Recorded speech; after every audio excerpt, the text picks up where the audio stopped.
ಮಧ್ಯವರ್ತಿಗಳಿಂದಲೇ ಲಂಚ ಜಾಸ್ತಿ ಆಗೋದು.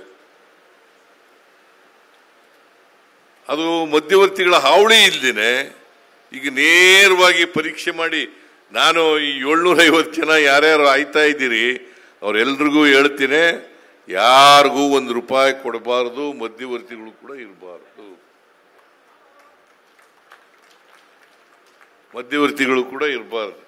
750 ಜನ ಮತ್ತೆ 1227 ಜನ 1227 ಜನ ಲೈಸೆನ್ಸ್ಡ್ ಸರ್ವೇಯರ್ಸ್, ಅವ್ರಿಗೇನು ಕನ್ನಡದಲ್ಲಿ ಪರವಾನಗಿ ಭೂಮಾಪಕರು, ಅವರನ್ನು ಮಾಡ್ಕೊಂಡಿದ್ದೀವಿ. ಅವ್ರು ಈಗ ಒಂದು ಮನವಿ ಕೊಟ್ಟರು, ಏನಪ್ಪಾ ಅಂತಂದ್ರೆ ನಮ್ಮನ್ನೆಲ್ಲ ಪರ್ಮನೆಂಟ್ ಮಾಡ್ಬಿಡಿ ಸರ್.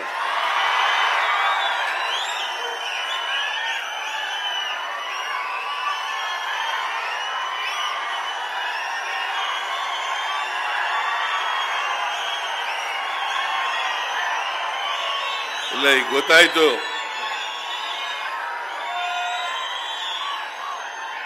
ಇಷ್ಟೊಂದು ಸಿಳ್ಳೆಗಳು,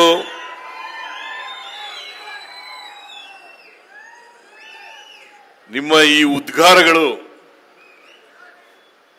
ನೋಡಿದ್ರೆ ಪರ್ಮನೆಂಟ್ ಮಾಡಬೇಕು ಅಂತಕ್ಕಂಥದ್ದು.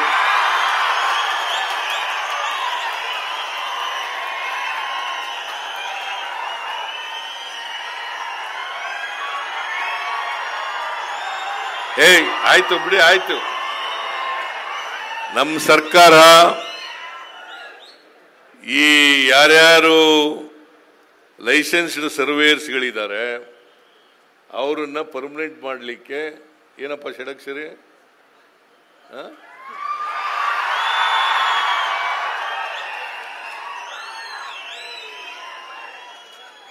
ಗಂಭೀರವಾಗಿ ಚಿಂತನೆ ಮಾಡ್ತೇವೆ.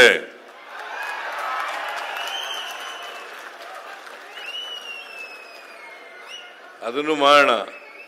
ಆಮೇಲೆ ಸರ್ವೆ ಸೆಟಲ್ಮೆಂಟ್ನವರು ಕೂಡ ಒಂದು ಮನವಿಯನ್ನು ಕೊಟ್ಟಿದ್ದಾರೆ. ಆ ಮನವಿನೂ ಕೂಡ ಪರಿಶೀಲನೆ ಮಾಡ್ತೇವೆ ಅಂತಕ್ಕಂಥ ಮಾತುಗಳನ್ನು ಹೇಳಲಿಕ್ಕೆ ಬಯಸ್ತಾ ಇದ್ದೇನೆ. ಆಮೇಲೆ 36 ಜನ ಅಸಿಸ್ಟೆಂಟ್ ಡೈರೆಕ್ಟರ್ ADLR, ಅದು ಇಂಗ್ಲಿಷ್ ಪದ.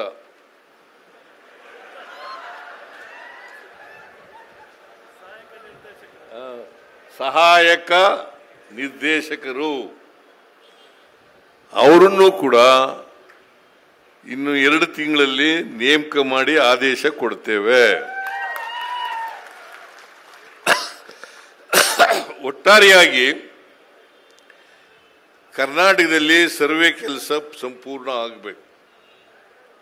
ಅದು ಕೆರೆ ಕಟ್ಟೆಗಳದಿರ್ಬೋದು, ಜಮೀನುಗಳದಿರ್ಬೋದು, ಪೋಡಿ ಮುಕ್ತ ಮಾಡ್ತಕ್ಕಂಥದ್ದು ಇರ್ಬೋದು, ಯಾವುದೇ ಕೆಲಸ ಇದ್ರೂ ಕೂಡ